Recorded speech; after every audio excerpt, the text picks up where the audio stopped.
শিশুরা সবজি খেতে না চাইলে কি করবেন?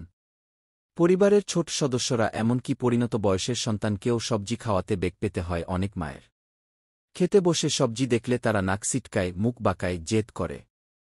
তবে সবজি না খাওয়ালে তো সুষম পুষ্টি মিলবে না।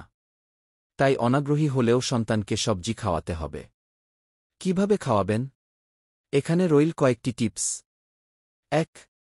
শিশুদের পছন্দমতো রান্না করুন। প্রয়োজনে সবজির মধ্যে মুরগির মাংস দিয়ে দিন। ২. কয়েক রঙের সবজি রান্না করুন। একটু কর্নফ্লাওয়ার আর ডিম দিন। ৩.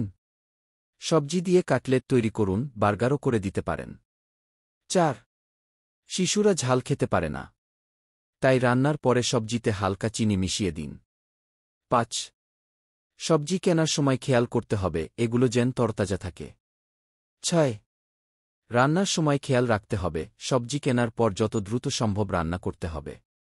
৭. সবজি ধোয়ার জন্য বেশি সময় পানিতে ভিজিয়ে রাখা যাবে না। ৮.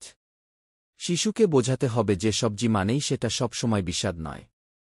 বাড়িতে যদি ভালো করে সেটা রান্না করা যায় খেতে ভালোই লাগবে। ৯. যখন সবজি রান্না করা হচ্ছে তখন কিছু দায়িত্ব আপনার শিশু সন্তানকেও দেওয়া যায়। গাজর, আলু, মটরশুঁটি এগুলো যদি সে ধুয়ে দেয় বা রান্নার সময় একটু খুন্তি নাড়িয়ে দেয়, তাহলে তার মনে হবে সেও অনেক কিছু করেছে, যা জিনিসটা খাওয়ার প্রতি তার আকর্ষণ বাড়াবে। ১-০ ধৈর্য না হারিয়ে ধীরে ধীরে আপনার শিশু সন্তানকে সবজি খাওয়ানো অভ্যাস করতে হবে। বকুনি দিলে জিনিসটা খাওয়া নিয়ে তার মনে ভয় আর অনিচ্ছা বাড়বে, বই কমবে না।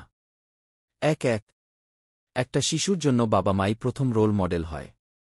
তারা যা করে শিশুরাও চেষ্টা করে তেমন করতে। সবাই একসাথে খেতে বসলে শিশু যখন দেখবে পরিবারের সবাই ফল আর সবজি খাচ্ছে তখন সেও সেটি খেতে আগ্রহী হবে। সে খেতে না চাইলে জোর করবেন না। তাহলে খাবারের প্রতি তার আগ্রহ চলে যাবে। নিয়মিত একসাথে খেতে বসুন। এক সময় সে নিজেই প্লেট থেকে খাবার তুলে নেবে। ১-২ নিয়মিত খাবার খেতে উৎসাহিত করার জন্য শিশুকে ছোট ছোট পুরস্কার দিতে পারেন, যেমন পেন্সিল বা তার পছন্দের কার্টুন স্টিকার। নিয়মিত তার লম্বা হওয়ার বিবরণ রাখুন। শিশুকে জানান সে নিয়মিত খাওয়ার ফলে বয়সের সাথে সাথে তার শারীরিক গঠন বাড়ছে। লাইক, কমেন্ট, ফলো এবং চ্যানেলটি সাবস্ক্রাইব করে পাশে থাকবেন। জাজাকাল্লাহ খৈরান।